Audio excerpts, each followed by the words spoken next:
The Dead Have Never Died by Edward C. Randall. Read for you by BlueFriend in beautiful BC. Chapter 14. Personal Identity.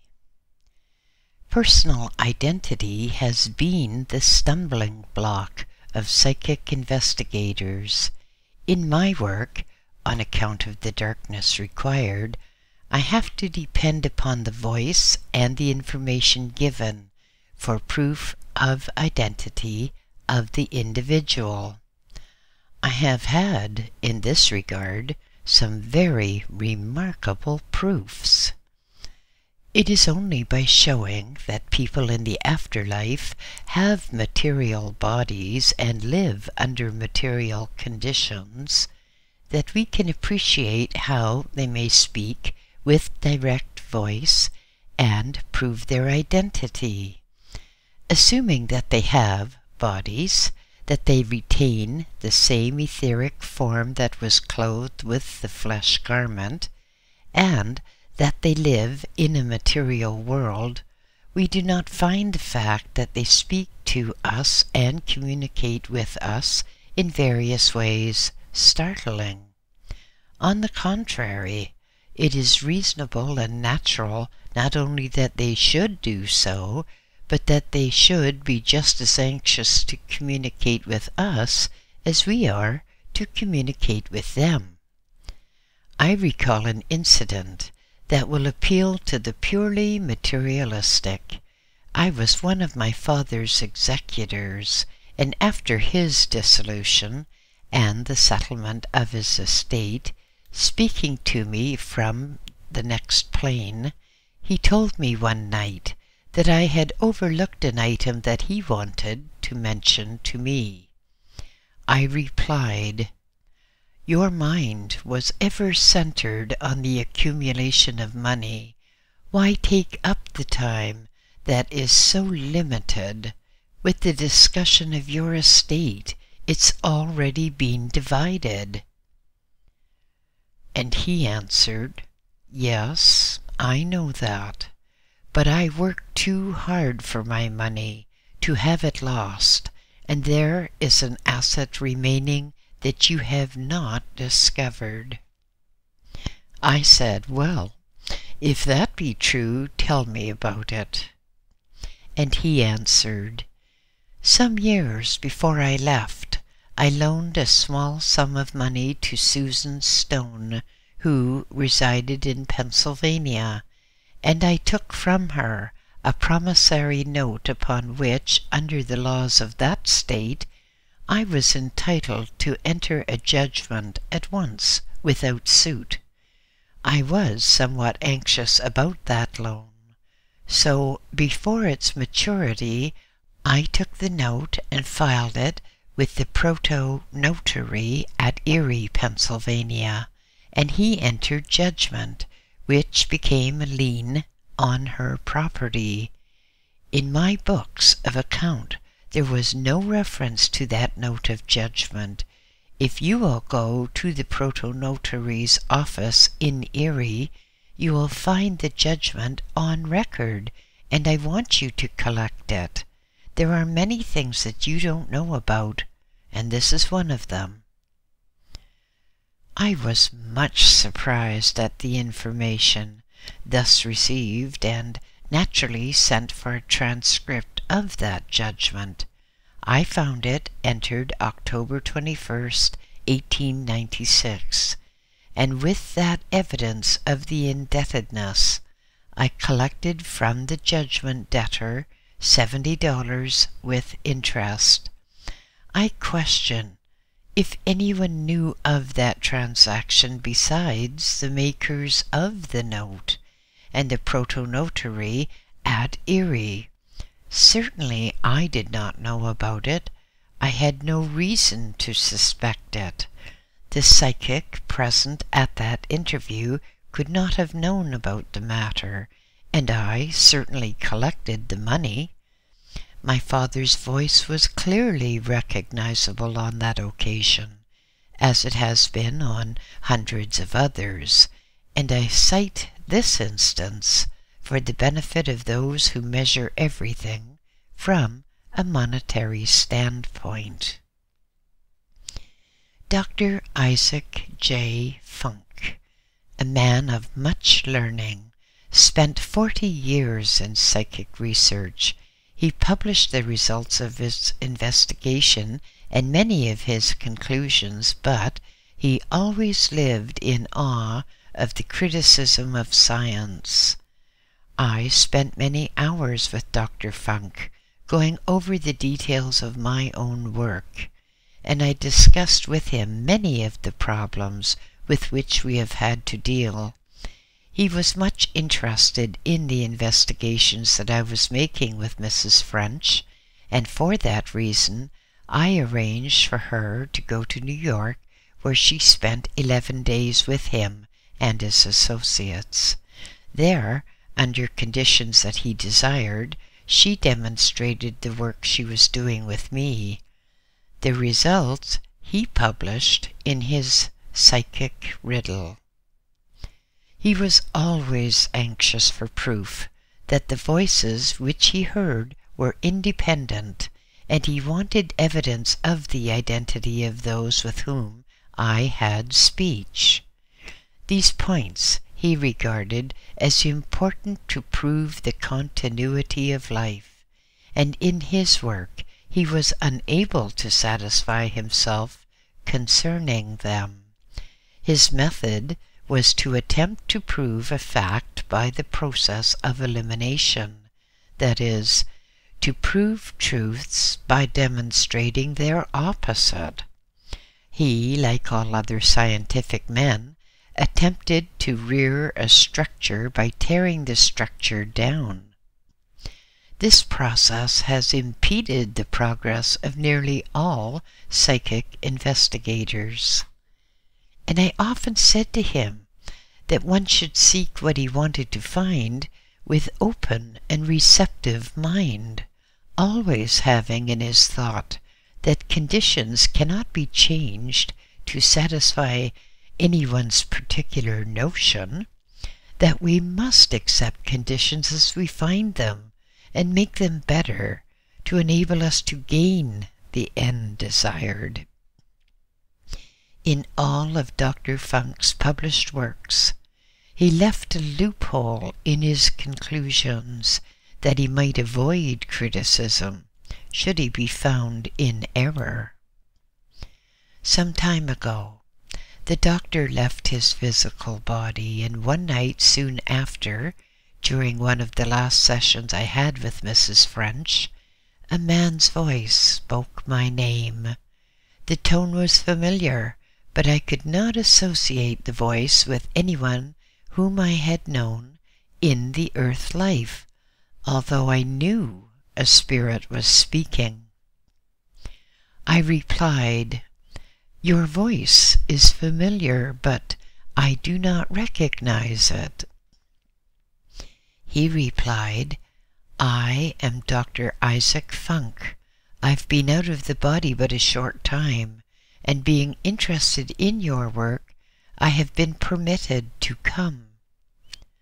I then said, "You may be Dr. Funk as you claim, but we cannot permit you to consume our time unless you establish your identity.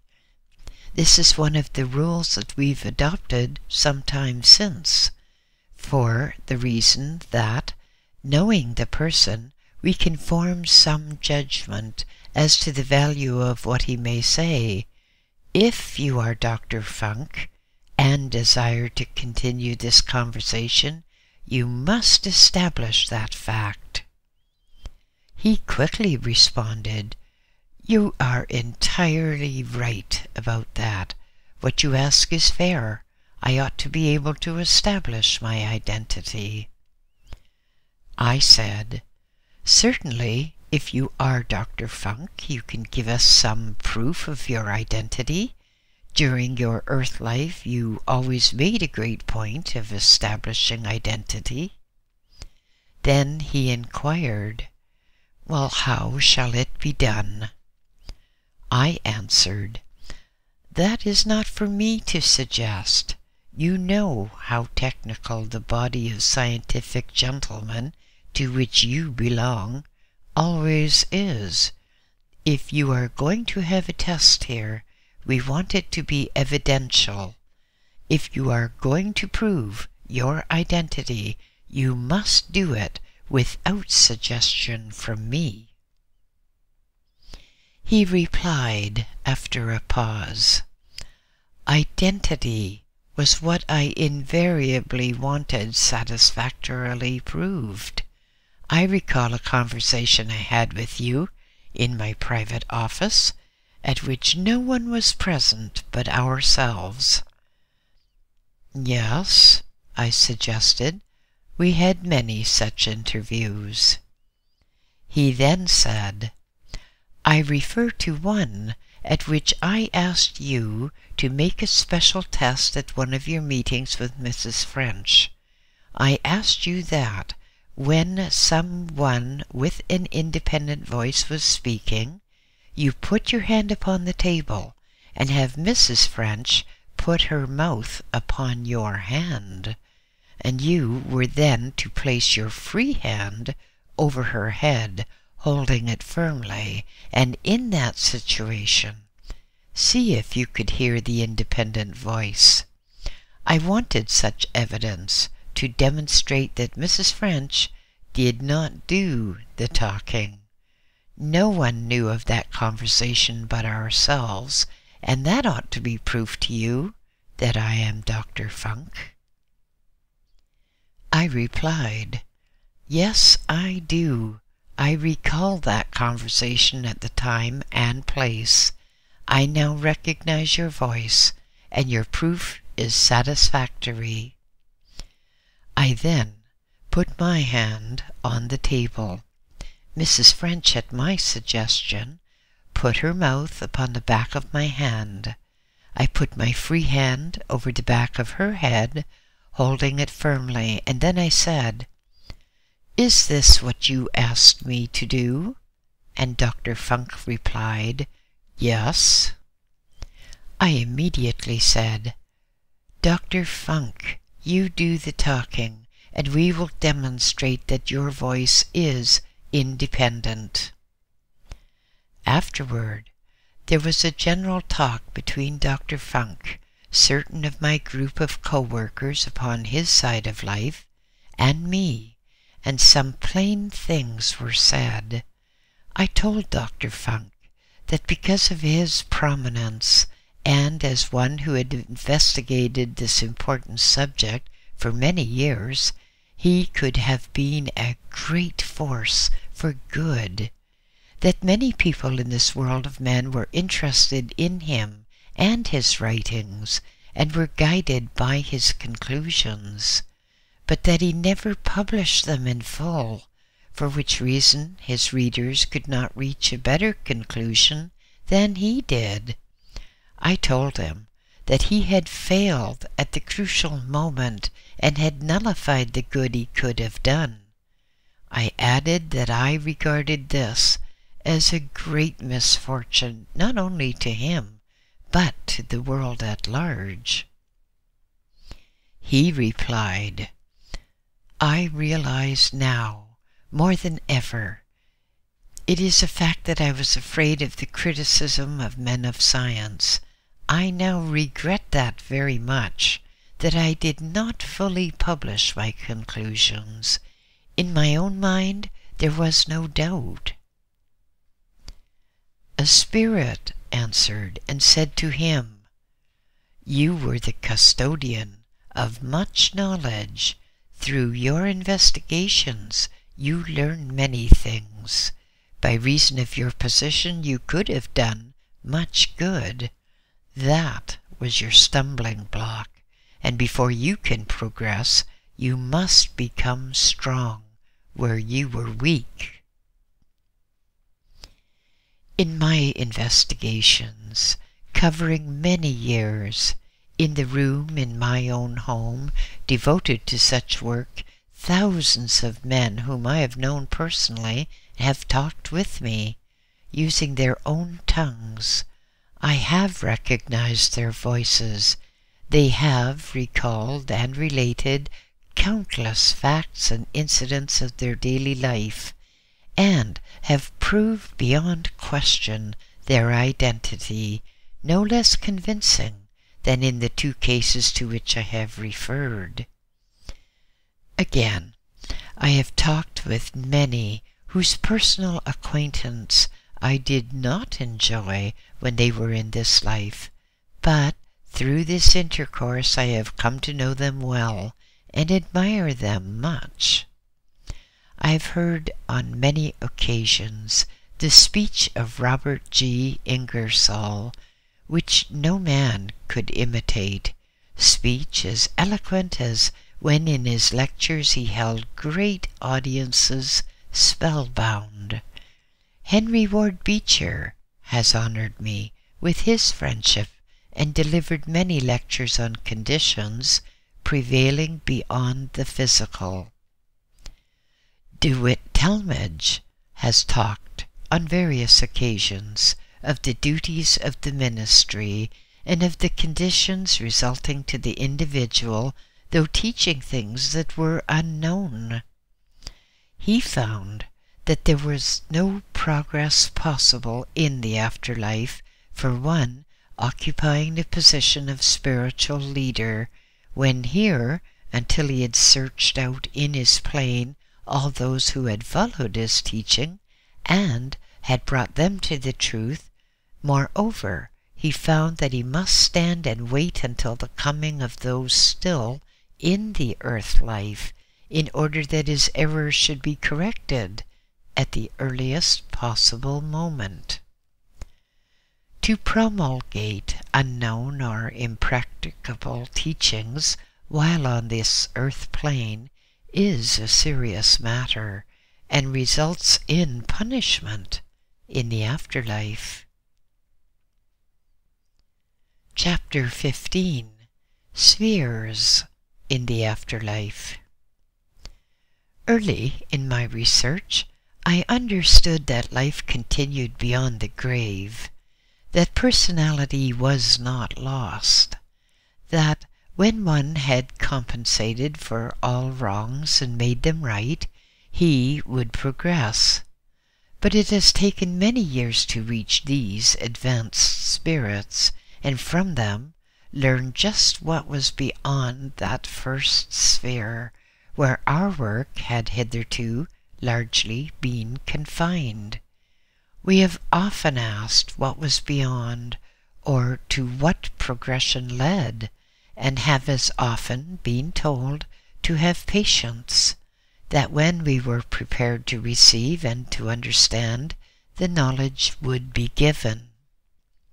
At last, the knowledge that has long been desired has been revealed, and we find that the future life has 7 spheres, each containing many planes. They are as follows: 1. Restitution. 2. Preparation. 3. Instruction. 4. Trial and temptation. 5. Truth. 6. Harmony. And 7. Exaltation. I have written of the conditions in the first sphere, as I know them, from work done there and general information given me by spirit people. But in taking up the spheres beyond the first, I am now able to give the language of those who live in them and who describe them. One said, "I know what we all know, that there are 7 spheres. I have just reached the 3rd. Sometimes a spirit can speak from his spheres to the next higher, as you do while in the body, but only in the same way. I mean that there is no mingling together. When a spirit goes from one sphere to another, it is quite unlike dissolution in earth life. He is warned that the change is near and has time to put his mind into a higher plane of thought, so that he will be prepared to meet the new life. He says farewell to all his friends. They join in a general thanksgiving and celebration, all congratulating and helping him on his way by strong, uplifting thoughts. When the time comes, he is put quietly to sleep with the thought dominant in his mind that he is to make the change. When he awakes, he's in his new home, in the next higher sphere. He has disappeared from the old. There is no old body to bury and decay. Each change is for a higher and better life, and the home awaiting is more beautiful as he builds with a surer, wiser hand, or rather spirit. His home ceases to be among his former friends when this change comes.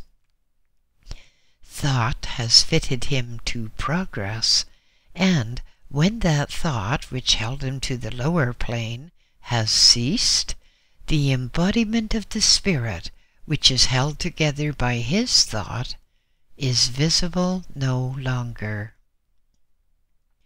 Each new change is more difficult to explain to you than the one preceding. It is simply a higher life, and a busy one, in which to develop ourselves along all lines, especially the ones suitable to the individual's taste. In this way, each spirit becomes better fitted to be a teacher and helper. It is a very active, pleasant life, and sometimes seems like a big university town or country, with busy students hurrying from lecture to lecture and class to class. All are congenial and light-hearted there. In the lower sphere, one sees much suffering among those still earth-bound. They too are busy working out past faults, and they are often heavy-hearted. Generally speaking, the first sphere is the one where restitution must be made, and where the final wrenching away from earth conditions takes place.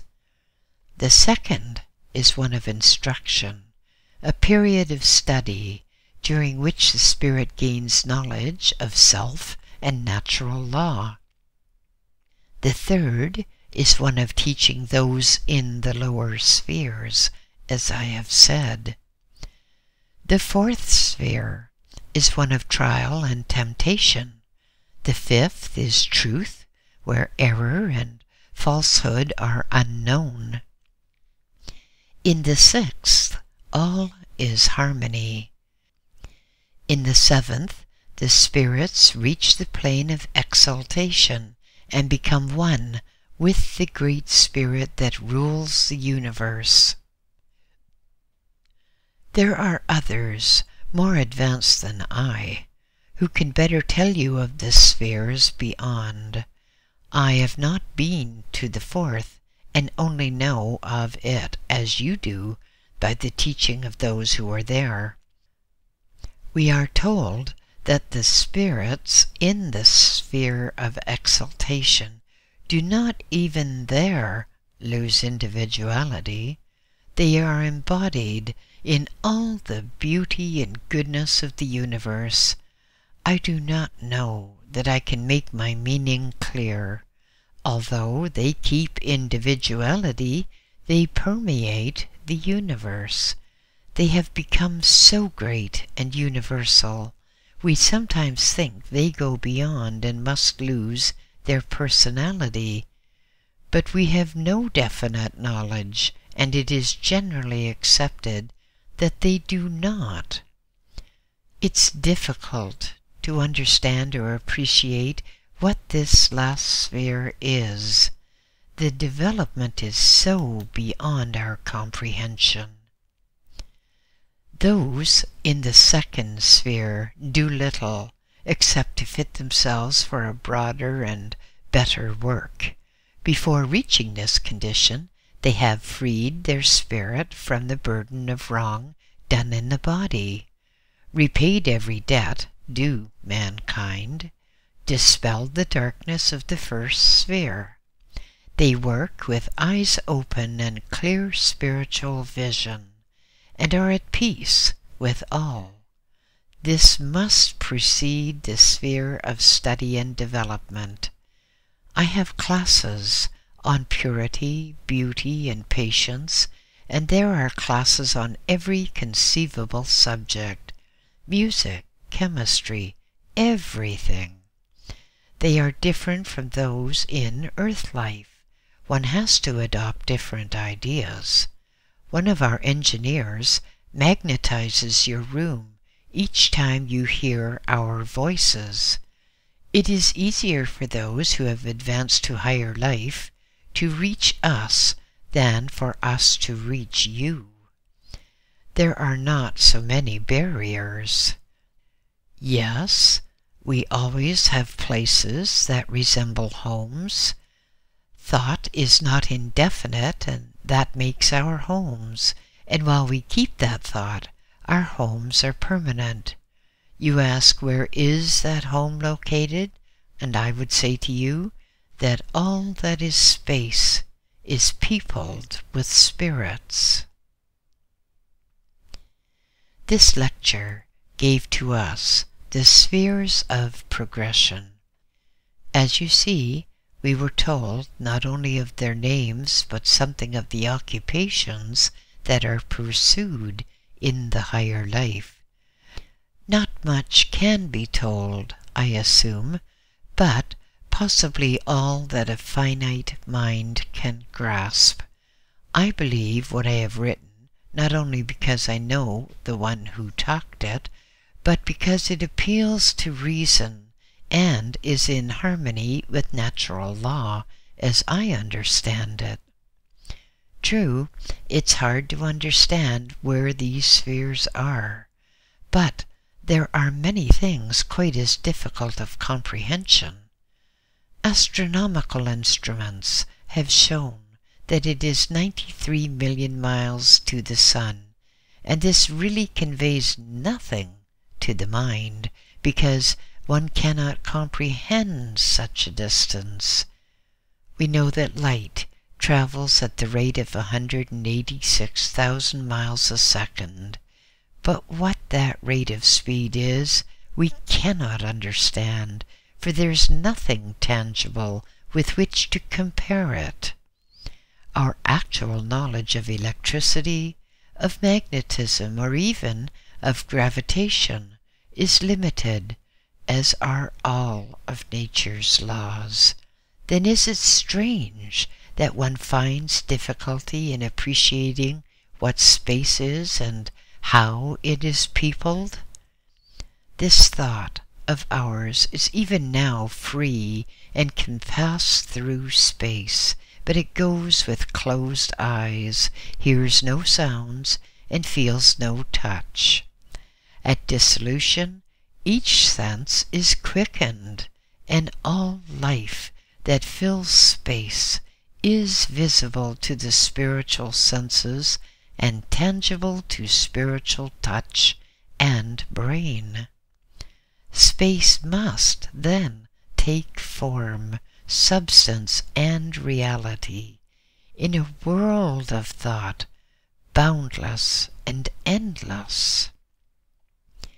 One in the afterlife gave me a description of the spirit home of a great splendid mother, built by the labor of love and ceaseless charity. In the physical as well as in the spiritual plane in which she now resides, one who worked long and earnestly to make women understand the truth so that they might live nearer to the best in nature.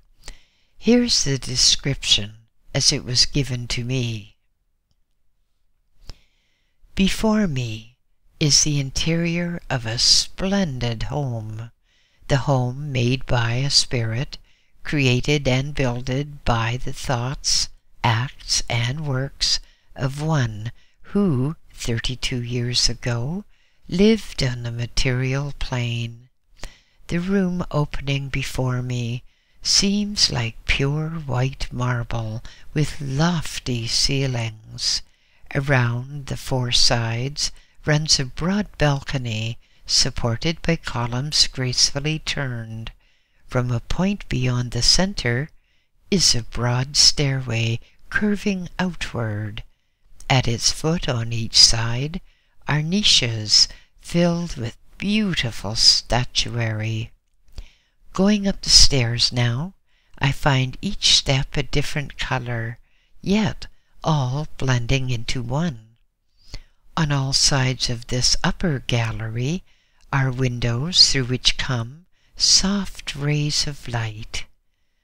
Opening off the sides are rooms, and as I look, a door opens and a beautiful spirit comes out, taking on as she enters the old material condition so that she may be recognized. She has reached maturity in years and has a face of rare gentleness, the beauty of purity. She smiles as we describe her and her home to you. With her is a daughter just reaching womanhood, one that never lived the earth life, but was prematurely born. These two, drawn by the invisible bond of affection, have built this home and made it rich with love.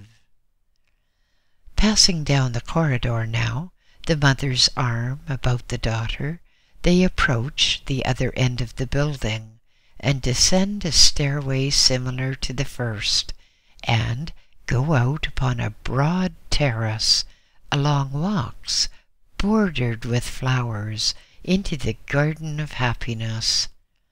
Turning now and looking towards a valley, I see many trees heavy with foliage, and through them I behold the waters of a lake, rich as an emerald in color. About the vaulted room which I have described are many others of like material, filled with all that this mother loves.